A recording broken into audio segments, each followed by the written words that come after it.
ક્ષત્રિય સમાજના રોષ વચ્ચે રાજકોટમાં હર્ષ સંઘવીની ક્ષત્રિય સમાજના આગેવાનો સાથે બંધ બારણે બેઠક મળી।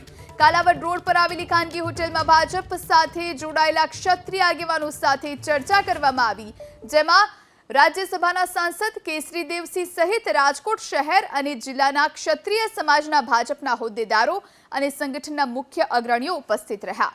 ક્ષત્રિય સમાજના મતનું નુકસાન ન થાય તે અંગે પણ ચર્ચા કરી હોવાની સૂત્રો પાસેથી માહિતી પ્રાપ્ત થઈ રહી છે। તો ખાનગી હોટેલમાં ભાજપ સાથે જોડાયેલા ક્ષત્રિય આગેવાનો સાથે ગૃહ રાજ્યમંત્રી હર્ષ સંઘવીએ બેઠક કરી છે। બંધ બારણે આ બેઠક મળી છે। કાલાવડ રોડ પર ખાનગી હોટેલ આવેલી છે, જ્યાં ભાજપ સાથે જોડાયેલા ક્ષત્રિય આગેવાનો સાથે ચર્ચા કરવામાં આવી, જેમાં રાજ્યસભાના સાંસદ કેસરી દેવસિંહ સહિત રાજકોટ શહેર અને જિલ્લાના ક્ષત્રિય સમાજના ભાજપના હોદ્દેદારો અને સંગઠનના મુખ્ય અગ્રણીઓ ઉપસ્થિત રહ્યા છે। ક્ષત્રિય સમાજના મતનું નુકસાન ન થાય તે અંગે પણ ચર્ચા કરી હોવાની જાણકારી હાલ સૂત્રો પાસેથી પ્રાપ્ત થઈ રહી છે।